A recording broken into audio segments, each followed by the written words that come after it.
Hi everybody, welcome to Active Self-Protection Extra. Today, I have another Safe Queen story for you. The story of the guns in my safe that you haven't seen me shoot before. This is the gun I can never sell, the gun of my great shame, and I'll tell you about it.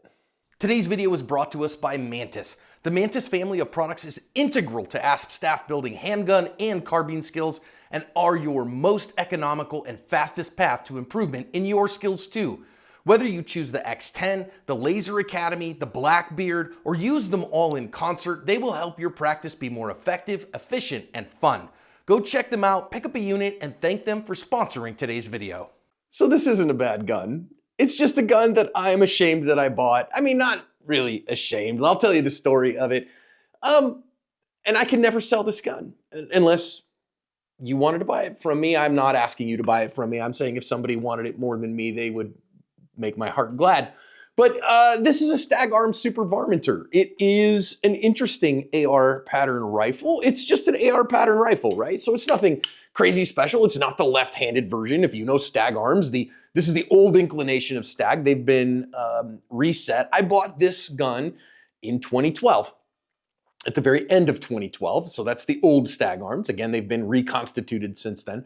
And this is the Super Varminter model from 2012. So it has a 24-inch bull barrel. That is that sucker right there. That's not a low-profile barrel or a pencil barrel. That is a big, honking, fat sucker bull barrel with a 1-in-8 twist. So it's really built for a little heavier projectiles. It has this fancy-dancy handguard here that doesn't have any kind of connection points on it or anything other than a swing, or I suppose you could put a bipod swivel on it there, a low-profile gas block. It has an ambidextrous charging handle on it, a fixed stock, a Hogue grip, has a very nice two-stage trigger on it. I will say that. I have tested this trigger with my Lyman, with my little gauge there. Quintuple check that it is unloaded, and it is a two-stage trigger that 1 and 2 breaks right about 3.5 pounds. So it's a good varminting gun, and that's what it's built for, right? It is a Super Varminter. I gotta reset that so that I can put safety on. And it also has this ridiculous, cheap crap scope on it. Hey, I mean, that's very nice. It's like a center point, like, I think it's a 2:7 scope, you know, kind of not truly a low power variable optic because it doesn't go down to 1 power. But let me tell you the story of this gun and why it's the gun of my shame. So there it is in all of its glory, and it's sat in the back of my safe since the end of 2012. Why?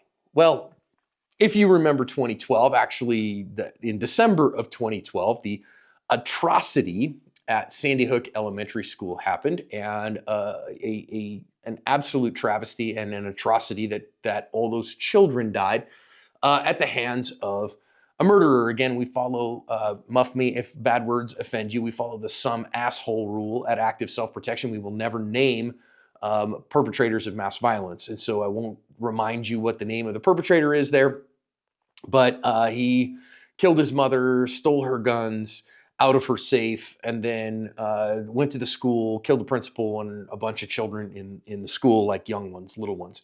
And after that atrocity, while Barack Obama was president, we were absolutely sure that that Congress was going to rush through legislation to ban the sale of AR pattern rifles.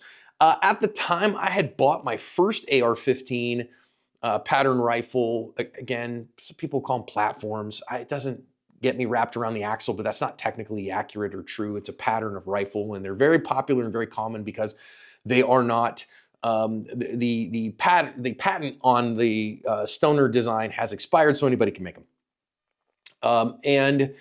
We were sure they were going to ban them. All right, I bought my first one right after Obama was elected the first time. My wife was like, dude, you better go buy an AR because you may not be able to buy one before long. So I did.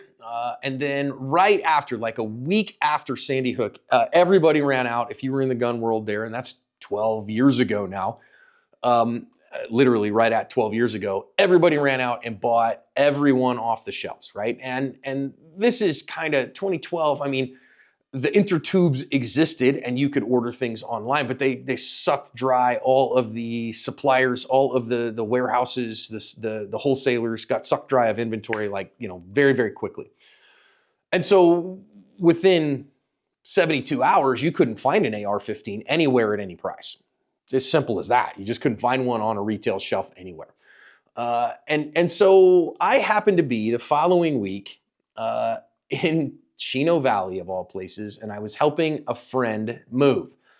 I was helping him get a bunch of stuff. He and his wife were moving across the country, and he asked me if I would help him load up a bunch of the crap that he had in a storage unit in Chino Valley. So while we were there, we stopped in a gun store in Chino Valley to say hi to one of his friends. I'm not much of a gun store guy. I don't go into gun stores much for a couple of reasons. Number one, gun store employees that say stupid things to people, I have a hard time shutting up about, and that does happen at times.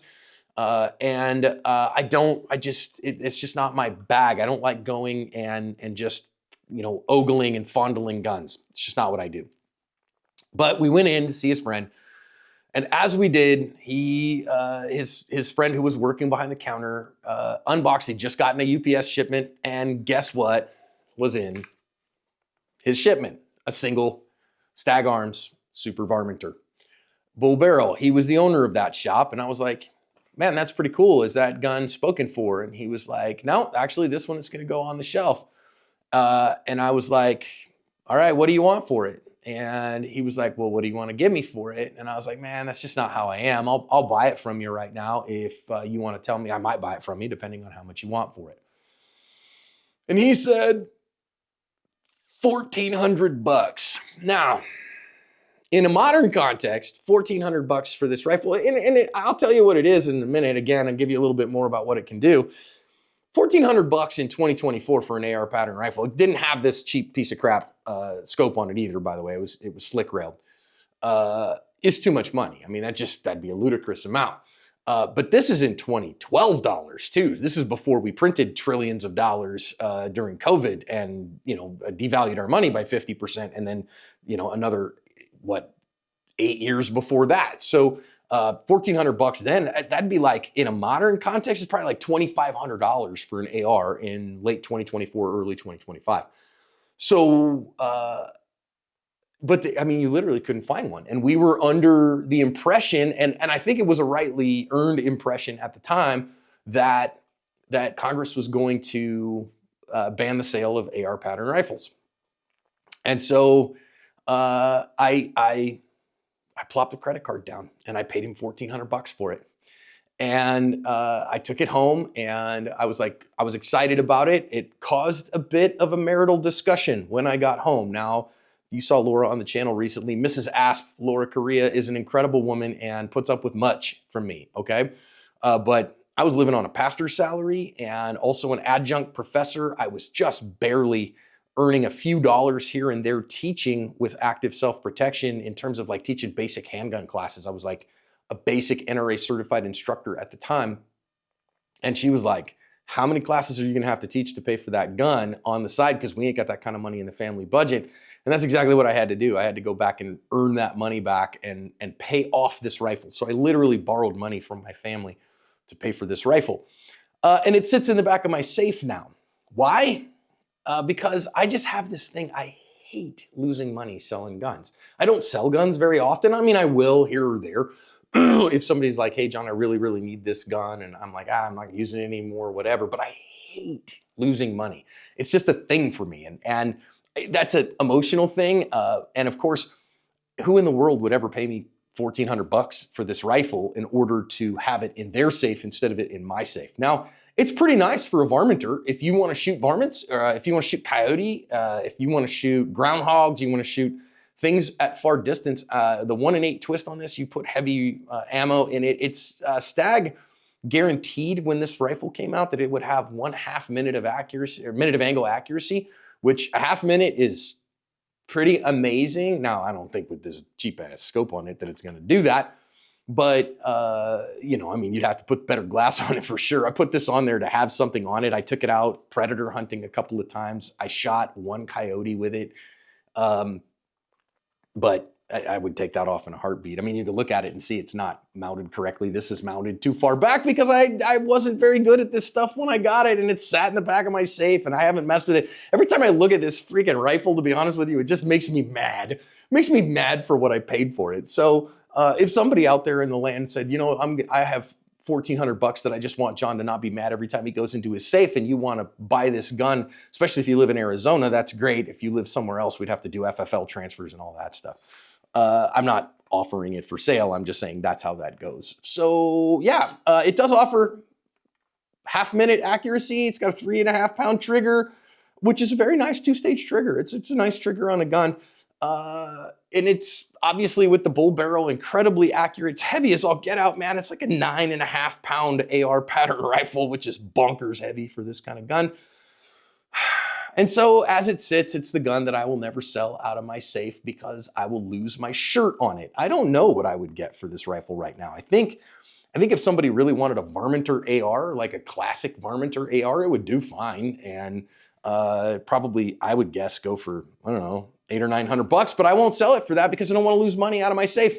And so it will sit in the back of my safe as one of my safe queens. How about you? Do you have a gun that you regret buying, that you're like, gosh darn it, I wish I'd never bought that stupid thing, and now I just got to sit and look at it all the time because it frustrates me? Let me know what yours is, would you? This one, well, this one's mine.